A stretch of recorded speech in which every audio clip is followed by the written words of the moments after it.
Hey, we don't have enough space to just throw our shoes around.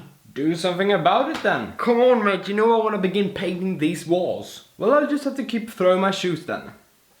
I'm off to play DK64. And we still don't have a TV! Okay, guess I'm building a shoe rack now. Hello!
There!